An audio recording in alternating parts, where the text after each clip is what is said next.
Story 1. My evil narcissistic sister tried seducing my fiancé before my wedding to break us up, got caught on camera and was disowned by my parents. This is about my elder sister, Dove29F, who just couldn't stand my existence because, apparently, I was leading a life that I didn't deserve. She's divorced and living with my parents as she's jobless. She dropped out of college for her rich boyfriend, who eventually divorced her when she showed her true colors. Growing up, my relationship with my sister was never great. She was the pretty and smart one, kind of full of herself. My parents always praised her and sided with her, leaving me with a feeling of incompetence. People raved about her looks while I was just ignored. It hurt, you know? And she'd use all that to mess with my head, saying nobody liked me. Those childhood digs left me super insecure. My parents never took my side and overlooked my feelings because she always fulfilled their expectations. So, I kind of distanced myself from them as a child and teen.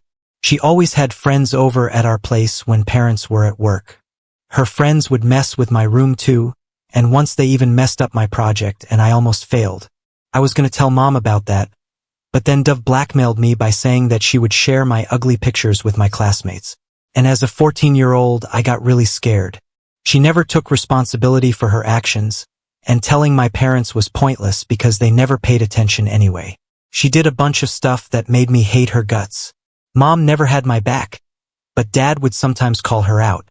Once, she used my phone to send weird pics of mine to my girls group because I complained to Dad about her. Then, she spilled coffee on my prom dress and played all victim by crying and saying that she accidentally did it. So I stopped confiding in him. I don't get why she had this much hate for me. Later, I realized that she was a narcissist, and it had nothing to do with me. She was a major red flag in her relationship and literally cheated on every guy she dated. I hate to admit it, but she was a gold digger too. Her ex still being my friend says it all. Basically, she was pretty evil as a teen, and as an adult nothing changed. Her behavior went downhill. It was all my parents' fault because they never tried to discipline her. Anyway, things started getting better after school. I worked hard to get into my dream college, and after a few initial years of struggle, landed my dream job there. I met the love of my life, Atlas, at an office conference. He was smart, kind, and handsome. We got connected instantly, and it was within a few months that we started going out on dates. We traveled a lot for vacations, date trips, and tracks, and it kind of helped our relationship strong. Atlas was tight with his siblings, so he introduced me to his brothers and parents just a few months into the relationship. But I took my own sweet time to introduce him to my parents. The main reason I delayed this was because of my sister, Dove, and her evil intentions. I always had a nagging feeling that she would mess up everything. She was the one who always got the best thing as a child and as a teenager, and now that my life was sailing better than hers, I'm sure she would not be able to take it, especially the relationship part.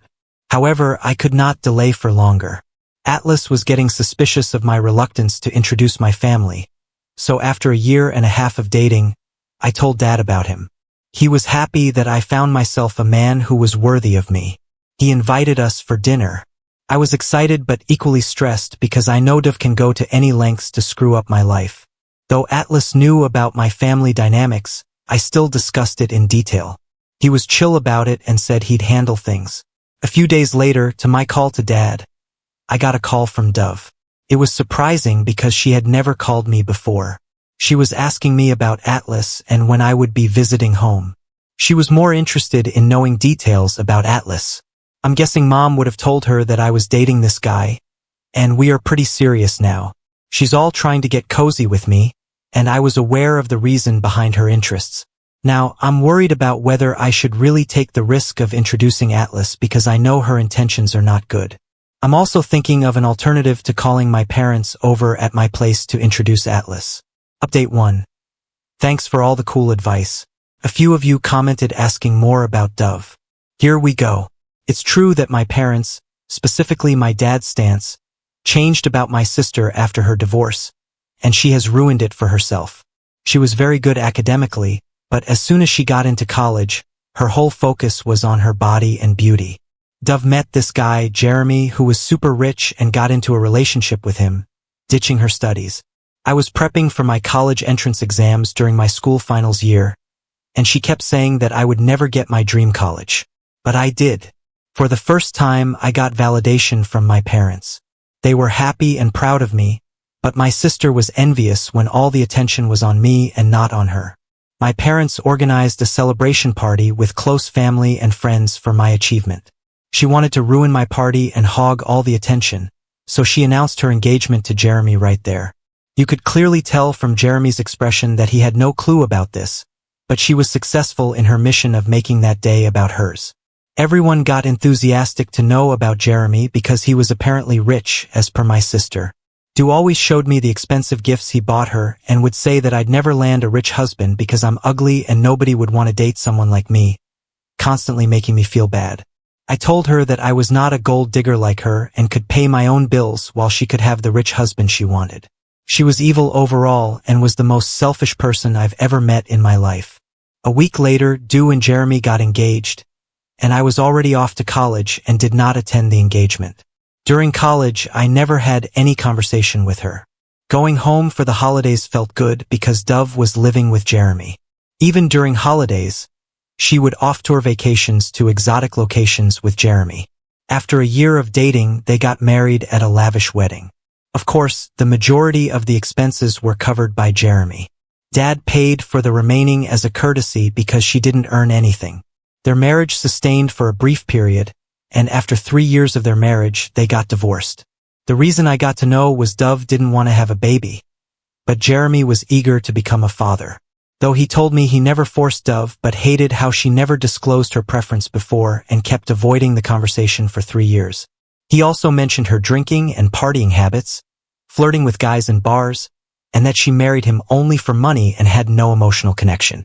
I wondered if he was stupid to not know her motive for so long. Jeremy showed me videos where Dove would go out drinking with guys, and they would touch her inappropriately, and she wouldn't stop them.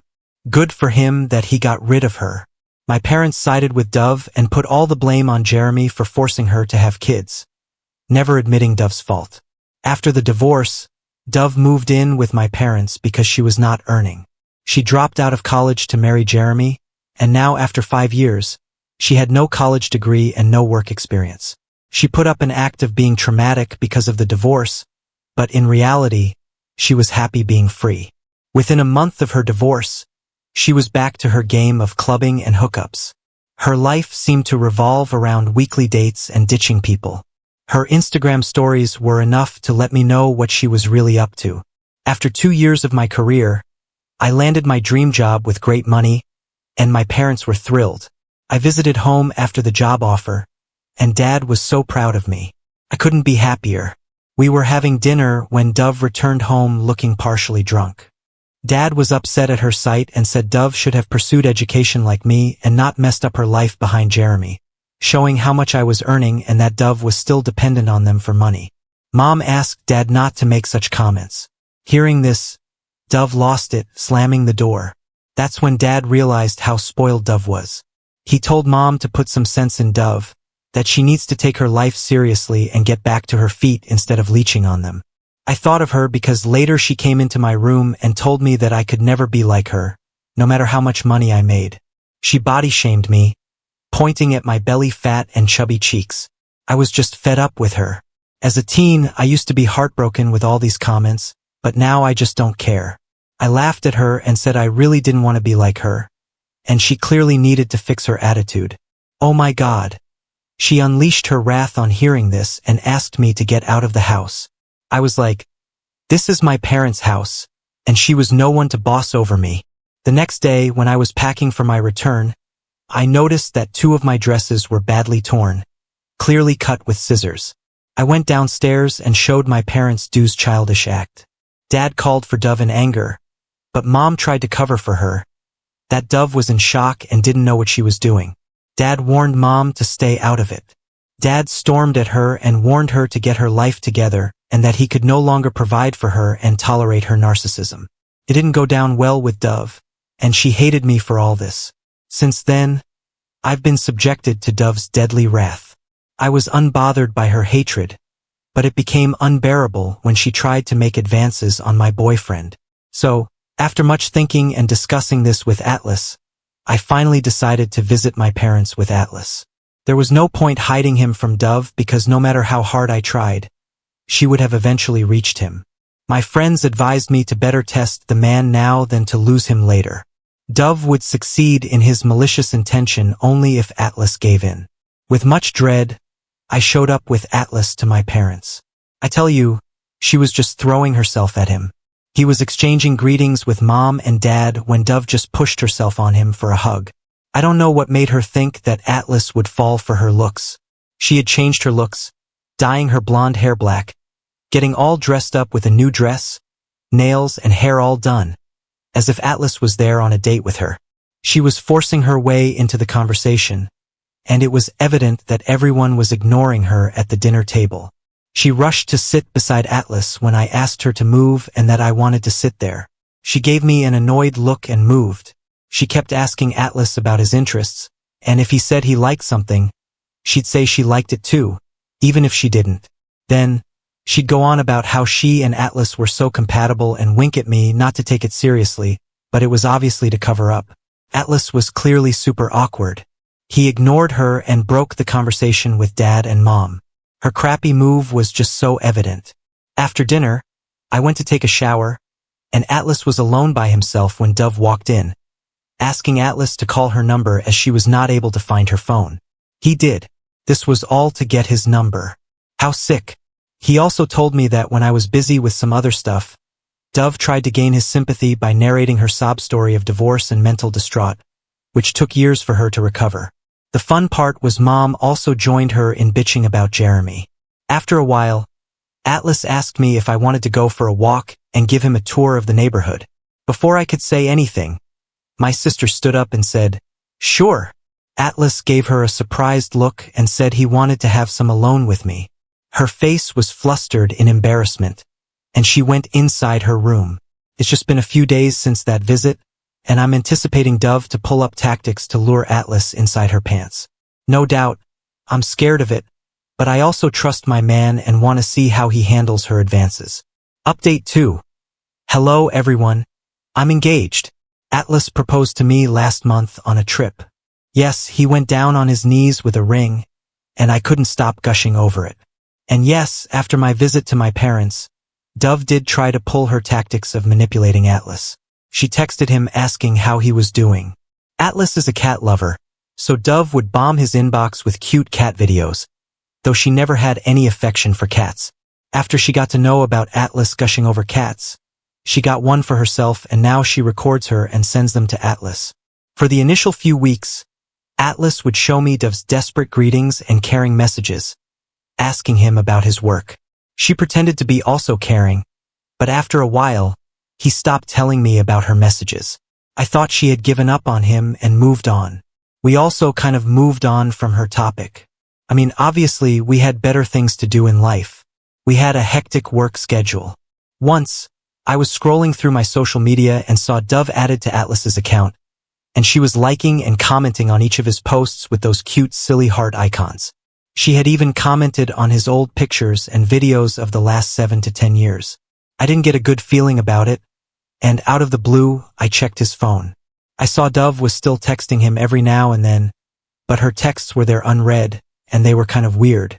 She was really trying hard to get Atlas's attention. In the call logs, there were missed calls, including one received around 3 a.m., and seeing that got me feeling anxious.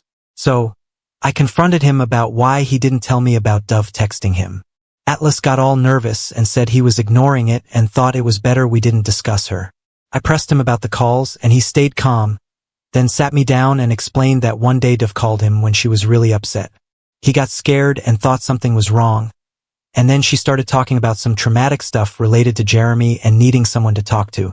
Atlas told her she should talk to her parents and that it wasn't appropriate to call this late. He told Dove that she should have told me first. That really got to me, and I told him hiding this information was not going down well on me, and I may stop trusting him. He assured me that he was never going to fall for her tricks and that I had nothing to worry about. I have read hundreds of such posts where the husband has fallen to this trick despite trying hard to avoid it, and I don't want to make a fool out of myself by trusting him blindly. I told him that whenever Dove calls him next, he needs to hand over the phone to me. I wanted to catch her red-handed in her malicious move. And one day, her call came through, and he woke me up in the middle of the night. I answered. She was silent when she heard my voice, and then she said it was by mistake and hung up. I called her the next day many times to warn her, but she never responded. I texted from Atlas's phone and said it was me, and that she should not call or text Atlas unnecessarily at odd hours, and that if there was anything urgent, she should call me and not him. She stopped texting him after that. I was finally relaxed that she was out of our life. After Atlas proposed to me, I sent the picture of the ring to my dad. Dew must have shown that to Mom and Dove, and she started her stalking game again. She again started texting him and sending stupid videos. I was so done with her. As soon as Atlas told me, I called her and yelled at her that she should stop pulling her tactics and get a life. She was silent for most of the time while I unleashed all my suppressed anger. But little did I realize that she was not going to give up. As soon as I hung up, I got a call from Mom, super angry, yelling at me for insulting my sister. Dove told Mom that I was accusing her of stealing my fiancé. Mom was like, "Your cruelty has given panic attacks to my daughter. Can't you be a little considerate towards your sister, who has been struggling with depression over these years, and that she was yet to recover from her traumatic divorce?" That was funny because Dove was never depressed about her divorce anyway. I hung up the call and told Dad that if they continued to turn a blind eye toward Dove, then I would have cut them off for my life. I can't continue to be a puppet in her game. I was done ignoring her. Update 3. I never thought she would stoop so low. She'd always made my life hell, but I never thought she'd try to seduce my fiancé before my wedding. I mean, all that bullying, body shaming, and making fun of me was one thing, but it was a hard pill to swallow that she actually tried to seduce my fiancé and break my wedding. So we were planning our wedding bit by bit. I was not talking to Mom after the last confrontation, but she called me and apologized for shouting at me. She was like, "I got scared to see Dove getting panic attacks, and hence she lost her control earlier." One of my cousins told me how Dove has been sobbing at my happy life. She has been telling everyone how I was accusing her of stealing my fiancé and how I was the undeserving of everything I was getting, the job and mainly Atlas. According to Dove, since she is the gorgeous one, she should get the best of everything and not me. I told Mom about this and she went silent. She was like, "Okay, you forget everything and focus on your wedding and your happy life ahead." Everything happened as planned. Dove was keeping it low-key all this while. At least, she didn't pop up in our life on the day of our wedding. We were at the venue, busy getting ready for the big moment. I got a call from Atlas's best friend asking me to come to Atlas's room with my parents. I playfully teased him that Atlas couldn't see the bride before the wedding. He said it was something serious, and we needed to address this before the wedding. My heart pounded, and I rushed to his room with my parents. Atlas was lying shirtless, slipping in and out of consciousness while his groomsmen narrated Dove's cunning tactics. Atlas was getting ready in his room when Dove arrived with a drink. He refused to have it, but Dove forced him for a sip. Atlas took a sip, and he understood that the drink was spiked. He excused himself and went to the washroom. He called his friend, explained everything, and asked him to come over. By the time his friend rushed into the room, Atlas had partially passed out and was out of the washroom. His friend was sharing the room with Atlas, so he had to access the room. He was swift to switch on his camera while sneaking inside the room. He heard Atlas shouting at Dove to leave him alone while Dove was sitting on him, undressing herself and rubbing herself over him. This disgusting act was captured on camera. When she saw Atlas's friend, she pretended that they were making out, and she covered up herself and went outside. She didn't realize that she was already recorded. She smirked at his friend and asked him not to tell anyone about this. When we went there, Atlas was still lying there partially unconscious. The drink was so strong that it left Atlas with severe dizziness and headache just with a few sips. The drink was still lying there with some solid particles settled at the bottom. It was a super embarrassing moment for my parents, and they couldn't believe Dove would do something so awful. Mom called her asking her to come to Atlas's room. She came with smudged lipstick on her face. She was like, "I know you guys are mad at me, but it was mutual. Atlas loves me. and he has been making advances on me ever since he met me. And today he convinced me for a one-time hookup before the wedding. Mom slapped her hard, telling her that we knew the BS she was trying to pull off, and that her hornet had been recorded on camera. She was shocked to know that my parents kicked her out of the venue before she created any further scene. The security was instructed to not let her enter the premises. She deliberately wanted everyone to know that she was making out with Atlas so that I cancel the wedding. My dad called the doctor, who confirmed that Atlas was served a spiked drink which messed up his head. Atlas's parents and siblings were so agitated that they wanted to hunt her down. My parents had to apologize to them to calm them down. The wedding was delayed until Atlas recovered after several rounds of puking. This news didn't take long to reach the guests, who were served with hot gossip for the next few days. When Atlas recovered, Dad walked me down the aisle. I was happy to see him as my husband, but I was equally stressed about everything that had happened. Atlas added one extra point to his vows that he would protect our relationship from all sorts of people who didn't like to see us together. After we returned from our honeymoon, my parents visited us and apologized to Atlas for all the trouble caused by Dove.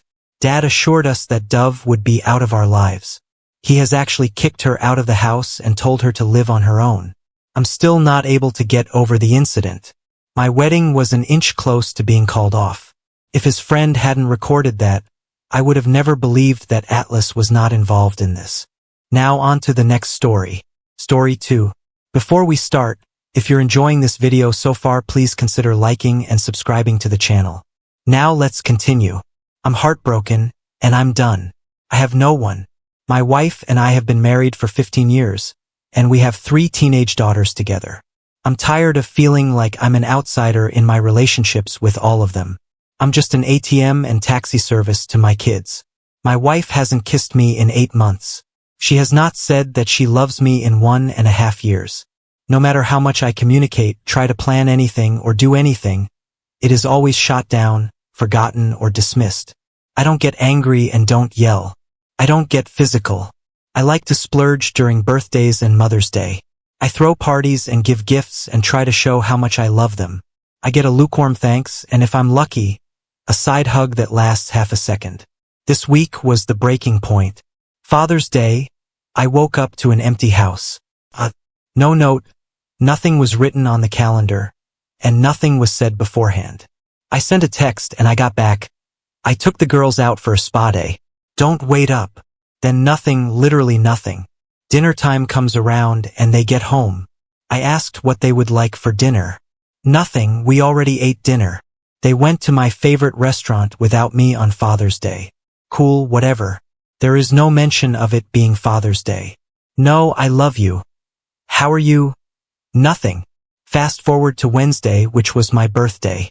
Nothing, literally again, nothing. I suggested plans. They got shot down. I suggested food. Shot down. Ask about watching a movie. But they are all too busy. They just sat on their phones doing nothing. Now to Thursday night. I'm in bed. My wife is next to me. She rolls over and says in a crappy tone, "Oh, your birthday was the other day. I guess you expect to have intimacy." That broke something in me. I said, "No, I don't expect intimacy at this point. I don't expect anything anymore." Her, "What is that supposed to mean?" So I started asking her questions. When was the last time we shared a kiss? When was the last time we had intimacy? When was the last time you said you loved me? When was the last time we went on a date? Her, "You're being unfair." Emotions turned on fully. I was crying and raising my voice at this point. I asked her, "How can you not answer?" I asked her, "How wanting any sign of love from anyone in the house is unfair? If expecting anything for my birthday or Father's Day was unfair." Yeah, you forgot that as well. I'm not an ATM. I'm not a taxi service. I'm not a punching bag. She asked why this was coming up out of the blue. Didn't. I've tried to talk to my family and again get dismissed or ignored. I brought up examples. I got, "And I didn't know you were serious. I didn't know it was such a big deal." I left saying something to the point of, "If you want to pretend that I'm invisible and don't exist, fine. You don't have to pretend anymore." I left the house at almost midnight. I haven't been home since. I'm not sure what to do now. I'm finally sober enough to think, but I don't know what to do. I love my family, but I can't keep this up. I only have one message for my wife. I'm sorry for making you feel that way. We all love you, and we are here for you when you want to come home and talk. That is it. No other messages, no calls, nothing from the kids. I feel like if they really wanted me there, they would try reaching out more. Now on to the next story. Story 3. Tina, my wife for a whole decade, was there ready to drop some bombshells as soon as I walked in the door on Wednesday evening after work. She hit me with the classic "we need to talk" line, and man, that's the ominous beginning to a bunch of crazy conversations, at least according to what I'd read. Then she laid it out, insisting she was absolutely sure I knew she loved me and would never do anything to wreck our marriage. But let me tell you, it didn't sound good. So I shot her a look and dropped the bomb. But she took this deep breath, and that's when I knew we were heading into some seriously bad territory. As I said, I love you and want to grow old with you. Things were about to get really shocking, but here's the kicker. I've made up my mind that I want to have a lover. I never saw that coming, and to say I didn't like it would be putting it mildly. So let me get this straight. You love me and don't want to mess up our relationship, but you're itching to get intimate with someone else? I shot back. That's putting it rather bluntly. I've met someone I want to be intimate with. They would just be an occasional thing, and I promise I'll always be upfront with you about it. I'm convinced that my love for you is strong enough for this not to mess with my feelings for you. If you truly love me as intensely as you claim, you'll let me do this because I genuinely feel like I need to. Tina said, smiling, okay. I'm completely baffled why you think this is necessary, and I can't wrap my head around how you believe it won't mess us up. Have you and your lover already made secret plans or something? Just so you know, we're thinking about going away for the weekend next weekend. She added confidently, I've got a question for you, and I need you to be straight with me. How would you react if I made such a proposal to you? I could see the wheels turning, and I knew she would not give me a truthful answer because she would have gone through the roof at the mere suggestion of me doing something like that. I think I would be okay with it if you assured me that you would not let it affect us, Tina stated. You know full well that you would have gone ballistic at any mention of such a thing. I sneered. She was taken aback and said, I really didn't expect you to get angry with me. I thought that you would love me enough to let me do something that meant this much. Well, whatever you were smoking is definitely illegal, I said. Did you think I would just tell you it was okay to go screw this guy? I suppose you expect me to sit home and wait for you while you spend the weekend screwing him. Maybe I didn't think everything through too well, Tina said. You think? Yes, I didn't stop to consider a few things, like maybe my feelings. If I say no to this, are you going to go through with it or not? I don't know. I didn't really think you would refuse, she exclaimed. You didn't really think things through too well, I said. I'll tell you what, give me a few days to think about this.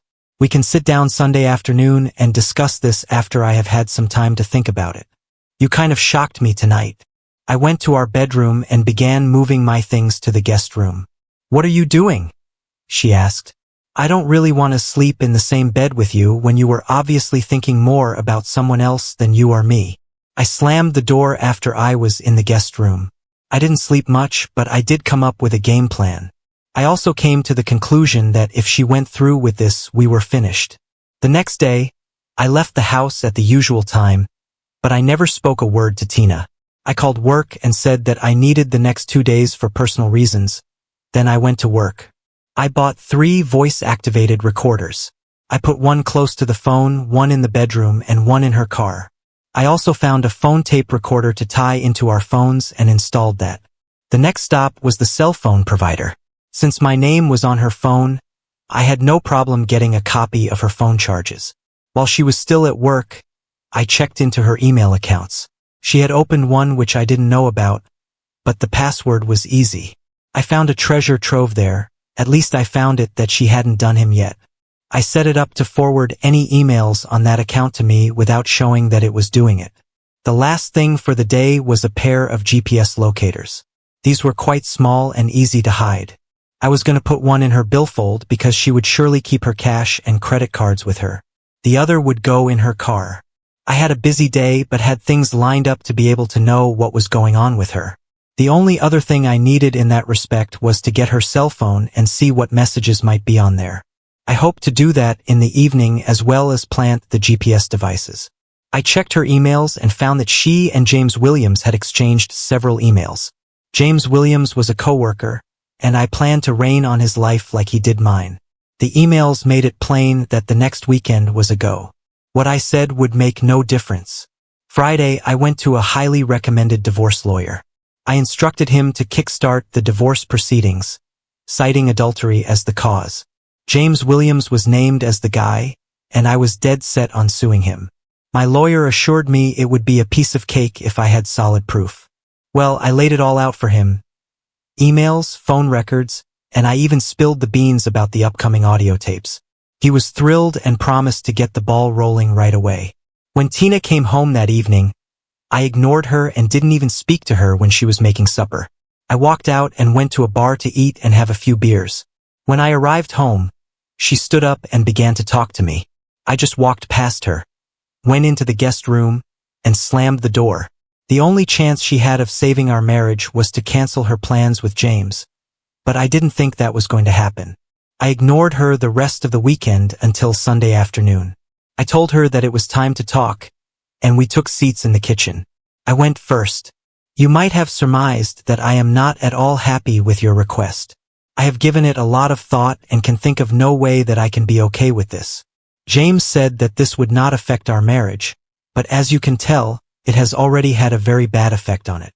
Well, I can see that you were very angry. If you had looked at it from my point of view, you might have been a little more receptive. I did try to look at it from your perspective, but I have seen no way any good could come from this, so my answer has to be no. How could you be so selfish if you love me? I am the selfish one. It seems to me that your desire to be with someone else is the most selfish thing I have ever heard. What happens if I do this anyway? There will be some serious consequences for any sex outside of our marriage. We pledged the same exclusive vows a decade ago, and I get it, they said we were supposed to be exclusive, but you know what, this is just something I have to do. So I guess this chat is done. I got up and stormed out of the house. I grabbed my laptop, headed to a Wi-Fi spot, and started snooping on their emails. She was very angry and assured him that she was going no matter what. He told her that was good because he had already reserved room 125 at the Hilton in Kansas City for Friday and Saturday nights. I immediately reserved that room for Thursday night. They were making this way too easy. They were also planning a romantic date on Saturday evening. They were going for a nice dinner, some dancing, then hot sex. Tina told him that she bought some sexy new underwear just for their date. I got something to eat while I was watching them correspond. They were past my refusal and on to making plans for their weekend. Check-in time was 3 o'clock, so he was going to pick her up at 1 o'clock since it was a 2-hour drive, and they could be there as early as possible. I was surprised that he was going to pick her up at the house. I was going to have to see what I wanted to do there. I reserved a room for the weekend also. It was close enough to theirs to pick up all the signals. I got all the things I needed for the next few days. I got a couple of small fiber optic HD video cameras. I planned on mounting them in the room on Thursday so I would be all ready to record their weekend tryst. This would be perfect ammunition to go with my divorce filing. I totally ignored her the entire time, but Wednesday was the day of final reckoning for her. I would give her one last chance. If she chose James, we were done. I asked her to sit at the table so we could talk for a minute. She didn't look happy, but she did. I began. Have you given any more thought to this? I have, and I still want to do it. I'm going to tell you one last time to reconsider. Please don't destroy our marriage. This gruesome guy, this is your last chance. And if you go ahead, you will pay a heavy price. I'm going with James on Friday afternoon, and I will be back Sunday afternoon. I hope we can get past this and go on. So you chose James over me? I guess that tells me all that I need to know. I stood up and walked out of the room. When I got into the guest room, I slammed the door as usual. This time, my marriage was done and somebody was going to pay. Thursday morning, I rolled into work and dropped the bomb on my boss, saying I needed the afternoon and the next day off. Naturally, he's curious, so I spilled the beans. telling him I'm in the final stages of divorcing Tina. He looks bummed but assures me he's got my back, giving me the green light for all the time I need. I drove to Casey on Thursday and checked into their room. I got all the devices put in place and checked them all to make sure everything was working fine. I wanted to have all the evidence I needed for the divorce, then I was going to watch them. I used my laptop to make sure that all the cameras worked and were aimed correctly. I sat still long enough for them to shut off, then moved around to make sure they all came on. Everything was perfect. Then I walked down the hall past the room I would use that weekend to make sure it was in range again.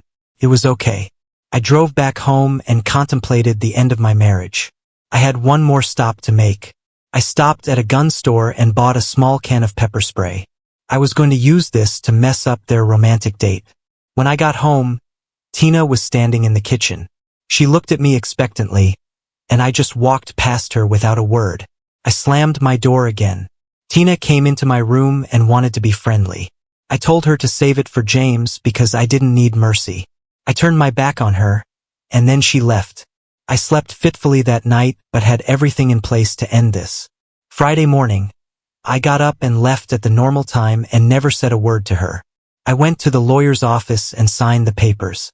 I told him I would have all the evidence by Monday and asked that she be served at work Monday afternoon. I also requested that they serve papers to James at the same time. I was suing him for alienation of affection. I checked Tina's GPS, and it appeared she was getting her hair done. I went into the house and opened her suitcase and found her sexy new underwear. They really were quite sexy. Too bad she wasn't doing this for me. I put on rubber gloves and took out the pepper spray. I sprayed the crotch of her panties and the cuffs of her bra with it, then put them back in the suitcase. This was going to be fun. I went to our bank and closed all our joint accounts and put all the cash in a new account.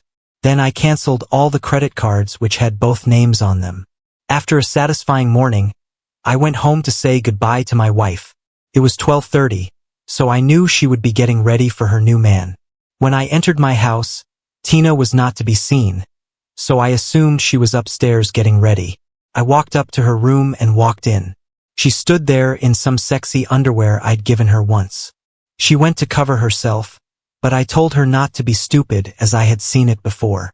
She looked very good with a new hairdo, perfect makeup, and lingerie. I had to have my say. Why, you sure look great. Too bad you don't make that much effort for me. You know it's not like that. I just want to make a good impression. As I said, you're much more concerned about what he thinks than you have been about me. I'm sorry. I just wanted to feel sexy today. Well, you were sexy. You knew that I loved you with all my heart. I know you love me. I walked to her and took her left hand in mine. I began slipping her rings off of her. I said, I loved you, but you broke my heart. I gave you this ring the day I married you. We set our vows and promised to forsake all others.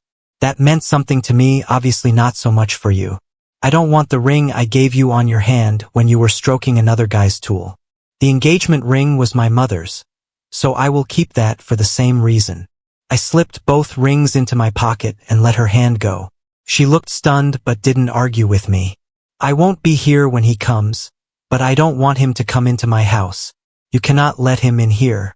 If you do, I will castrate him and fix you so no man will ever look at you again. That's a promise. He cannot come into my house. Do you understand? Yes, I will not let him in. That's good.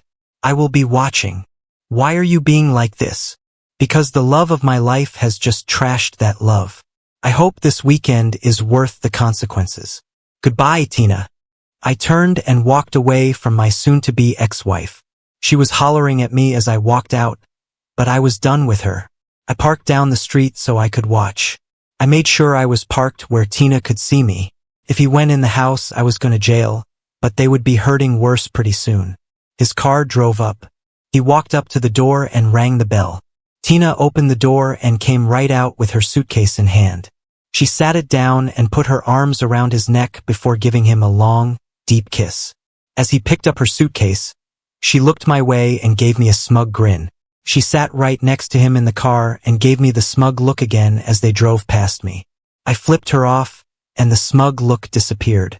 I went back to my house and changed all the locks and the garage door code. I grabbed the suitcase I had already packed and drove to Casey.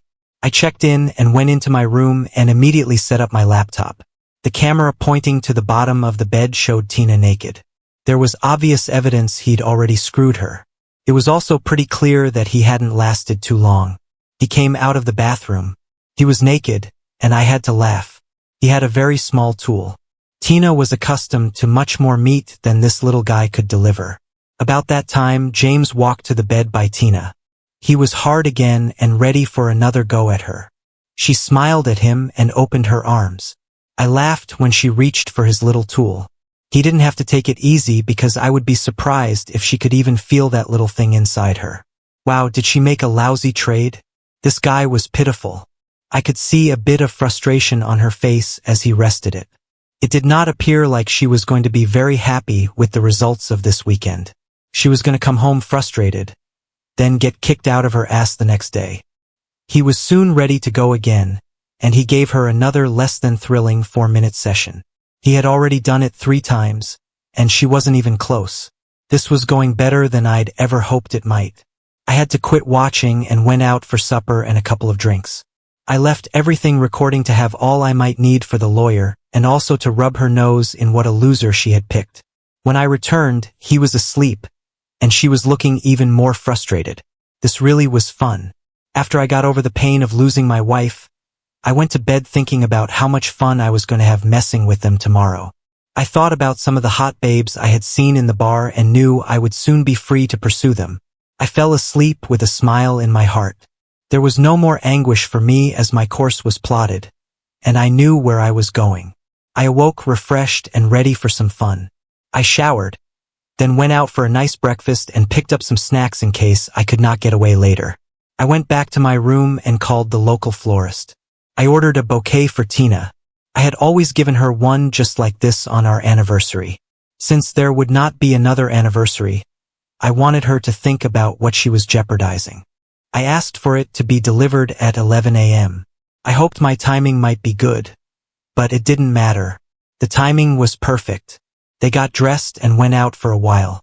When they came back, they began making out. They were soon naked, and he had just mounted her when there was a knock at the door. The florist delivered the flowers, and I could see a pensive look on Tina's face before she became angry. She got out her cell phone and dialed my cell phone. It was soon ringing. I answered and we had a short conversation. Hello. How are you doing? Not worth a damn. My wife is out drilling some other guy while I sit here getting more angry every time I think about it. Why do you ask? It's not like you give a damn. Well, I just got a bouquet of flowers, just like you always get me for our anniversary. I wanted to know what you were doing. I don't know how you could think I did that. First off, you and your rocket scientist boyfriend kept me in the dark about where you were going. Secondly, if I had sent you flowers, they would have been ragweed, and the card would have read to my cheating wife. That's not very nice, right? And you little Jameses, maybe they will give you some idea of what you were throwing away. I saw a very stunned look on her face as I turned my phone off. She was soon dialing again, but of course there was no answer. She tried a few more times, then gave up. She told him what I had said, and he assured her that I would get over it. That was not going to happen until I was rid of her. She wasn't in the mood for sex, but after a while, she began to give in. So I called for a pizza delivery and ordered Tina's favorite pizza. They arrived just as he was mounting her again. He was very angry and didn't want to pay, but the delivery guy verified the room number and his cell phone number. He threatened to call the police, so James gave in and paid. They decided to eat since they had paid for it. After they enjoyed their lunch, they talked for a while, but James was soon after her again. When they started to get hot and heavy, I called the sandwich shop and ordered her favorite sandwich for delivery. He'd been in her for about a minute when the sandwich arrived. When Tina looked at the sandwich, she told him that I must have figured out where they were. James couldn't believe it, but she told him about my rocket scientist track and said that I had probably hacked into her new email where he had mentioned it. It had taken her a while, but she finally figured it out. She told him I was very smart and would have had little problem doing that. They decided to get dressed and go out for a while. She told him when they got back, They would clean up and get dressed for their romantic date. She promised to make it up to him tonight. They left, and I was laughing so hard I had tears streaming down my face. When they returned, they showered and got dressed. Tina put on her very sexy underwear and modeled it for him. James tried to jump her, but she said she wanted to go out on their date. I wonder how long it would take for her surprise to announce itself. She finished dressing and looked very good. I hoped my surprise would work because it was going to be a hoot if it did. They went out and I sat back to await their return. They returned in about an hour, and Tina stripped as she ran into the bathroom and into the shower. She was in there for a long time, and when she emerged, her tits and crotch were bright red. They looked very painful, and it looked as if little Frankie wasn't getting any tonight. Tina was lying on the bed moaning when James tried to fondle her. She went ballistic, telling him she was in pain and not interested right now.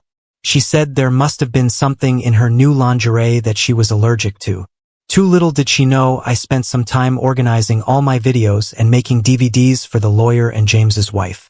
When I had everything ready, I went to bed. My very successful day had me smiling again. It seemed that there was trouble in paradise, and I had caused it. Sunday morning, I got up and headed for home.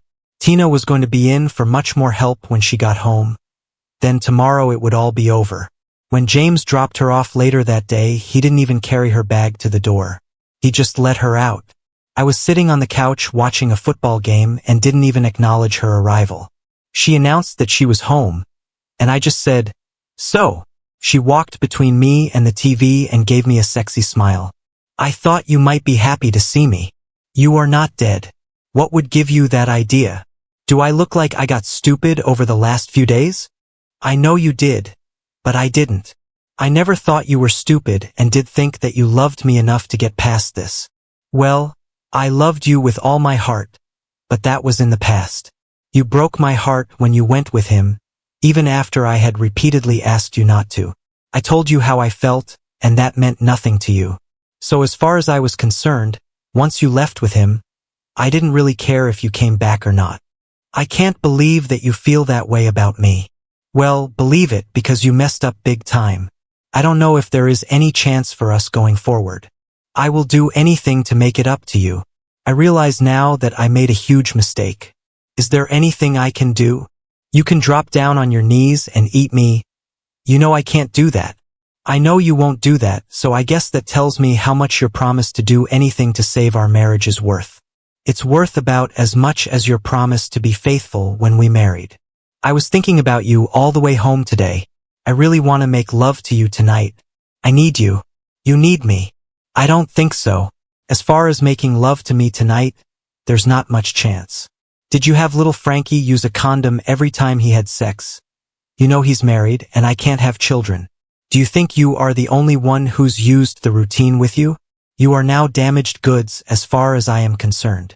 There is no way I would touch you until you have a clean bill of health from a doctor. Also, I don't do seconds. I know he's clean, but you could use a condom if you don't think so, right? I'm going to use a rubber to my wife after she's been with some loser bareback all weekend? You chose little Frankie over me. I'm going out for a while. I really can't stomach looking at your cheating ass anymore tonight. You can sleep in the guest room tonight. I like the master bedroom better, and unlike you, I didn't do anything wrong. Can we talk about this? We can talk tomorrow after you get back from work. I really don't know what else there is to discuss.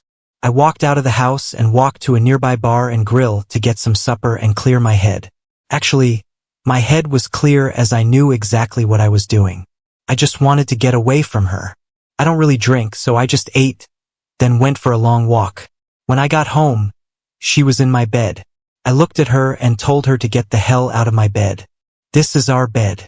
I have just as much right to be here as you do. You gave up that right when you went with little Frankie. So you either get out of my bed or I'll drag your sorry ass out of here and toss you in the street. She began crying and slowly left the room. I closed and locked the door behind her. I could hear her still crying as she walked down the hallway. In the morning, I completely ignored her. We each had breakfast, and she was leaving at her normal time. She turned and looked at me and told me that she loved me. I gave her a very scornful look and said that I had loved her too, making sure to emphasize the past tense. I saw tears welling up as she turned and walked away. When she was gone, I began packing her things in garbage bags. I packed her stuff until I called James's wife, Tina. I asked her if she knew that her husband spent the weekend with my wife. She thought he had been away on business, so when I offered her copies of my evidence, she was very enthusiastic about the idea. I was stunned when she opened the door. She was absolutely stunning. I was at a loss for words and had to apologize to her. I blamed it on being stunned by her beauty, which of course was the truth. We got down to business, and I explained what had occurred over the weekend. She was furious, and we decided she would accompany me to the lawyer's office and see if he would take her case. He indeed took her case and even gave us a discount. She began filling out the paperwork while I talked to him. I asked him if I needed to wait to serve James to protect Tina. He said as long as she signed the papers beforehand, she would be okay. Tina and I went out for lunch while they got her papers ready. After she signed, I took her home and went home to await Tina's call. I was supposed to call Tina that night to let her know how things went. My phone rang at about 3 o'clock. She was not a happy camper. What the hell is this? What the hell is what? I just got divorce papers served on me, and James got papers about being sued for something. It all sounds pretty self-explanatory to me. I told you there would be consequences for your weekend. Apparently, you didn't believe me. I didn't think you would do this. Maybe you should have listened to me rather than thinking about the crap that little James was filling your head with. I don't want to discuss this over the phone. I'll talk to you when you get back to my house. Then I just hung up on her. I took the garbage bags of her things and tossed them into the front yard, then awaited her return. She pulled into the driveway and flew into a rage. I was recording this so I would be able to get a restraining order to keep her away from me. She was screaming incoherently, and spit was flying from her mouth as she raged at me. I remained calm and collected as she vented. They finally broke in and began our last conversation. If you want to talk, you need to settle down so we can talk. If not, I will put your things in your car and you can leave. I never thought you would do this to me. Do this to you? You stupid, you did this to me and to us. I told you several times not to do this and even begged you not to destroy our marriage. You chose to destroy our marriage, so why would you think I wasn't going to divorce you? You said you loved me. I did. I loved you more than anything, and you broke my heart as a reward. The obvious problem is that you didn't love me or respect me.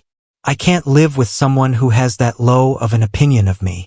But I do love you. If you loved me, you would not have gone and drilled little James this weekend. Why do you keep calling him little James?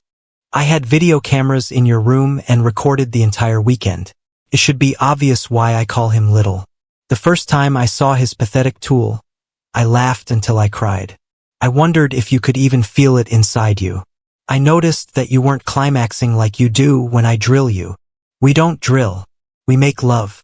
That's the biggest difference. I would agree with you that we truly made love. I would bet that you were going to miss that. Look at the bright side. Now you can be with anybody you want. You can have a new guy every night. I don't want that. I want you and only you. Let's go in and sit down for a few minutes. I'm sorry for talking so nasty to you, but I have a lot of anger right now. But please know I would never do you any physical harm. The same does not hold true for little James. We went in and sat at the kitchen table as we had so many times. It struck me harshly when I realized that this would be the last time we sat together like this. She began this time, and I willed myself to keep calm and not speak so badly to her. He wouldn't really hurt Frank, would you? Why not? He destroyed my naively happy marriage. I think you will have to pay even beyond my lawsuit in his divorce. He won't be getting a divorce. His wife understood about what we wanted to do and said that she would allow him to do it. He believed that that was just a ploy to make me look bad, so he could get in your pants. I talked to his wife this morning and shared my evidence with her. He told her he was out of town on business. We are now sharing a lawyer. He even gave us a quantity discount. I wish you had been honest when I asked you what you would do if I wanted to be with another woman. You know you would have gone ballistic. He knew his wife would never go along with that. I don't believe you. He would never do something like that. Even now you don't want to listen to my word. Exactly why you are now getting a divorce. However, I really don't care what you believe. When you call him later, you will find that he also got tossed out on his ear. So you are really kicking me out? I am. The night you told me about your plan, I went into the guest room to think. I knew within an hour that I would divorce you. I spent Thursday buying the equipment I needed to gather my evidence and to hack into your email account. Friday, I went to the lawyer and began the divorce process. Why didn't you tell me you were going to divorce me? I would have stopped. I don't think you would have. It would just have made you angrier. I explained to you several times how I felt, but the decision had to be yours. You had to be the one to stop it, or you would have been mad at me forever. I noticed in your emails that what I said meant nothing to you, so I was sure I was doing the right thing. I didn't sign the papers until the next Friday when you were getting ready for your date. I can't believe that I was that stupid. Is there any chance that you could forgive me? Tina, I loved you so much that I might have been able to last night. I gave you a last chance and you blew it. And I think I could possibly forgive you, but I would never trust you. I would be waiting every day for you to tell me you wanted to drill somebody else. I can't live like that. It's better we just finish it right now. She broke down and cried. I went on. Unlike you, I have given this a lot of thought, but I always come up with the same answer.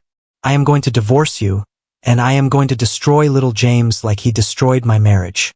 You can call him before you leave and share a place or whatever.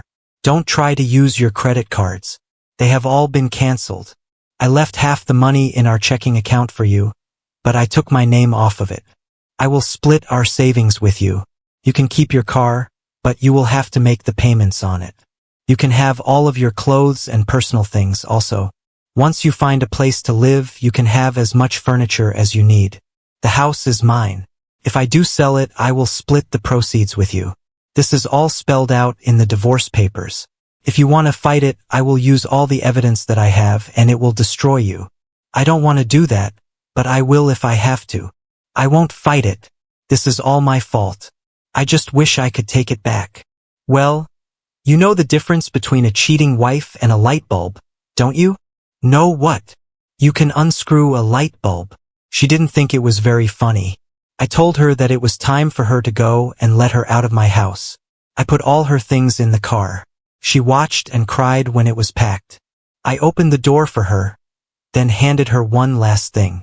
It was her wedding ring, which I had flattened with a hammer.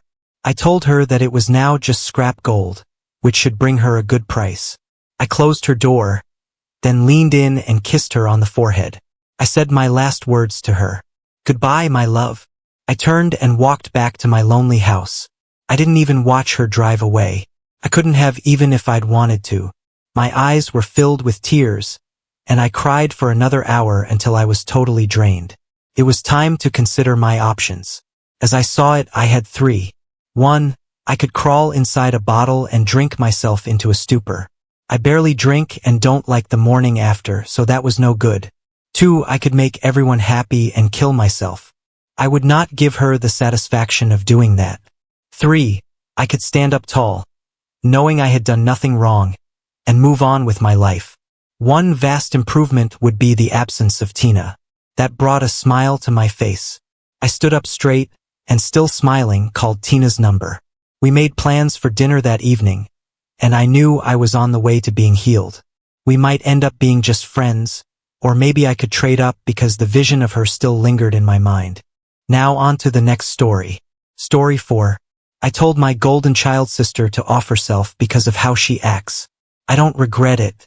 I'm 24 and my sister Christy is 25. I hated her for a time, but now I just don't care. We were raised in the same house by the same parents, but treated completely differently. Christy went to private school, was chauffeured around by our stay-at-home mother, and was given a hefty allowance. I went to public school, rode the public bus and walked everywhere, and never had an allowance. No extended family would say anything beyond claiming my parents and sister loved me, that I have to understand that it wasn't their place and that maybe things would be better if I tried harder. I hated them just as much as I hated my parents. Doc, Christy mocked me relentlessly growing up. She was the pretty one and the smart one. If I got upset by her mocking, I was told I was being sensitive and that it was sibling love. If I said hurtful things right back, I was grounded because I took it too far. I wasn't allowed to outshine her. I wasn't allowed to have friends. My clothing was policed by her, and the few nice clothing aunts and uncles would get me would be replaced with frumpy and unattractive clothing. It would end up in her wardrobe. My parents would back up Christy, saying I couldn't pull it off and that it looked inappropriate when I wore it. The rest of the family, the people who gave me the clothes included, would compliment how good she looked and pretty much validate Christy. I know for a fact that I am and I've always been attractive even in those ugly outfits. I managed to get asked out on multiple dates and got a boyfriend sophomore year. Said boyfriend knocked up Christy our senior year after cheating on me with her since I got my early admission letter and was neglecting him and the family. She told me the day before my graduation, claiming he was going to marry her and they were in love, and it grew for me to abandon them both, blah blah. Our mother was there, and because I didn't really react, she thought I was being a good sister and said she was so proud of me. I didn't cry about it. I just packed up my car when everyone was asleep, skipped my graduation and the supposed party that was planned, and I left. My only stop was to the police station where I gave them my info, told them that if I'm reported missing that I'm not, and bluntly said I'm running from an abusive family, was going away to college and never coming back. Got rid of my phone and everything, went to school, got a good internship, turned job, bought the condo I was renting and had my dream wedding. Christy got in contact with me via Facebook, her DMs, 2 days worth because I don't really use my Facebook consistently. It consisted of her saying I abandoned her when she needed me most, that she's practically a single mom, her husband, my ex, hates her, and got with a woman who looks like me. Our parents blame her for me leaving and won't help her, and the entire family treats her kid like crap for being the product of an affair. She didn't get into any of the colleges she applied to, and couldn't go to college as a full-time mother. She switched between blaming me for her misfortune and throwing a pity party while reading. I didn't feel much of anything reading how awful her life turned out. I think I truly just stopped caring, and so even karma beating her down didn't give me any joy. Then she both and tagged me in a post that read, "I feel like I'm drowning and I just need my sister. Why won't you respond? Why did you leave me when I needed you the most? Please, I'm in such a bad place. If you don't help, I'll just end it all." I replied via comment and DM, "Go ahead and off yourself. I'm not helping you and frankly don't care.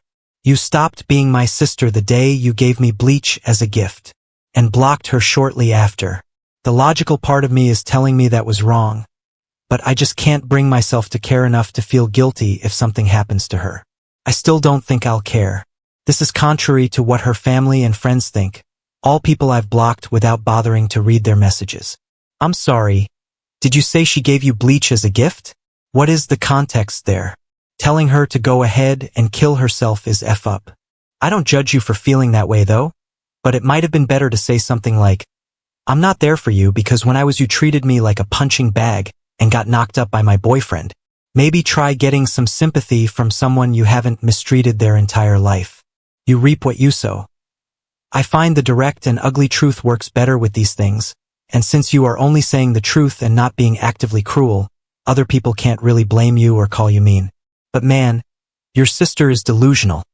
Turning to you after all that awfulness she put you through. Now she's suffering because she's getting just a taste of what it's like to not be the golden child that receives nothing but praise. Your parents really did a number on you both, and they should be blamed more than your sister. But considering she hasn't seemed to learn a damn thing and isn't taking any accountability for anything, she can go pound sand too.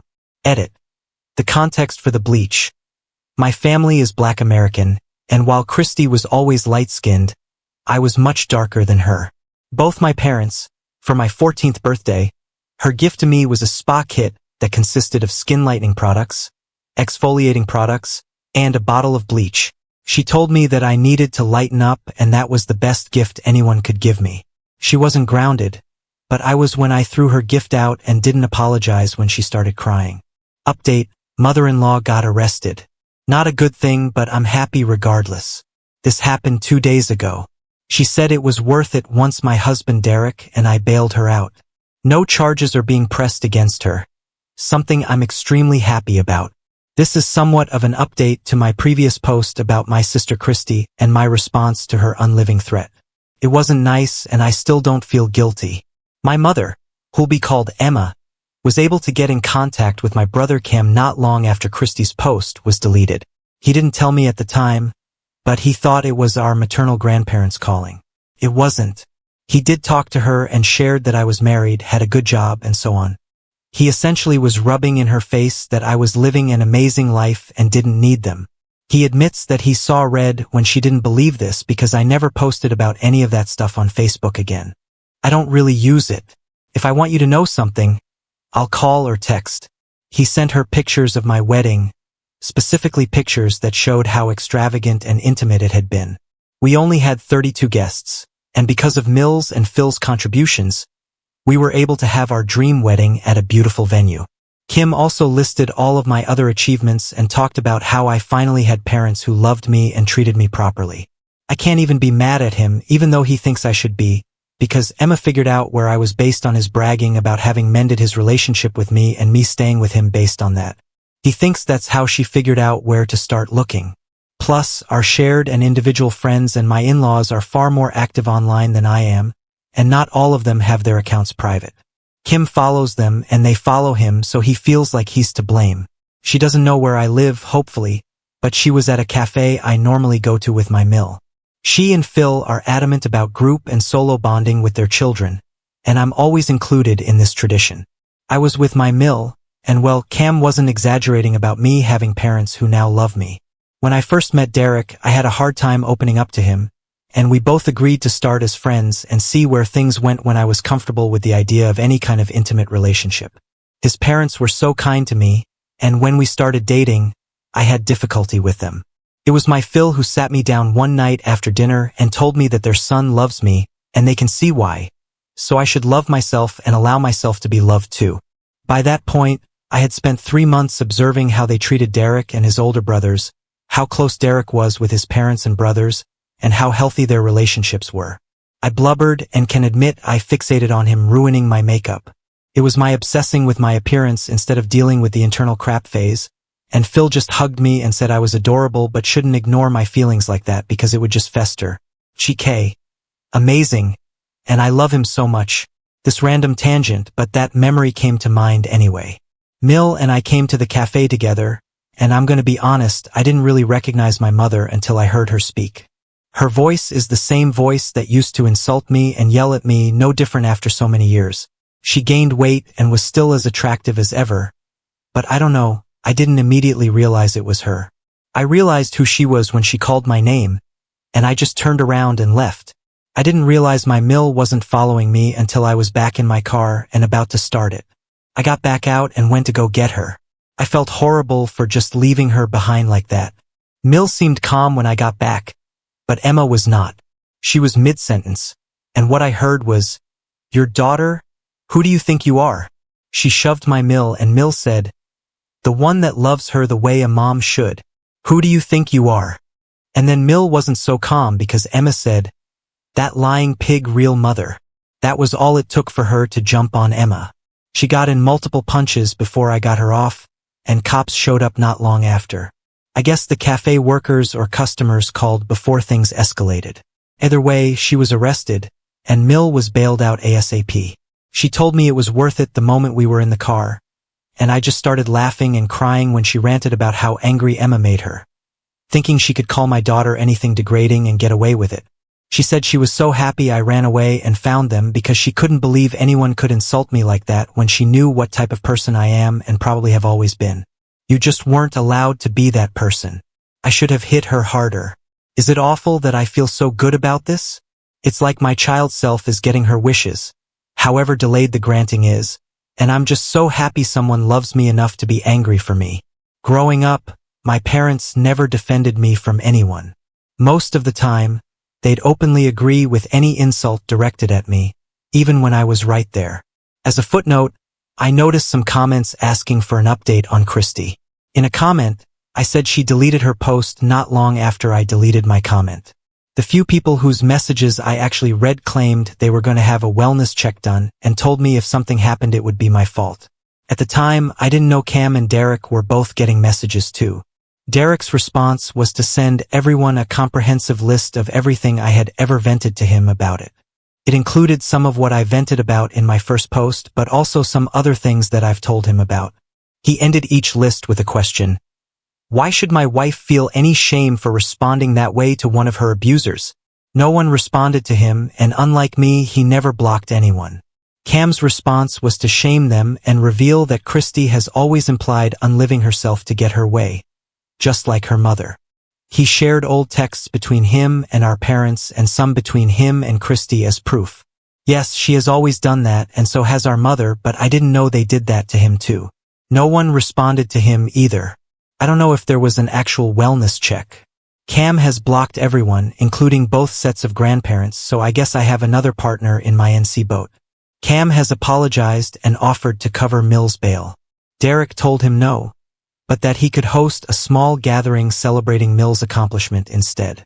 I love this man. I assured Cam that I didn't blame him at all. Mill getting arrested made me feel awful, and I blamed myself for leaving her alone with Emma initially, but I don't blame Cam. The fact that he cared so much to be offended on my behalf and brag about me made me feel good too. Him and Derek and Mill defending me just makes me feel pure joy. It's not a happy situation, but I'm just so happy regardless. We have reached the end. If you like this video, please be sure to like and subscribe to the channel for more videos like this, and give us your thoughts about the stories in the comment section. Thank you and see you in the next video.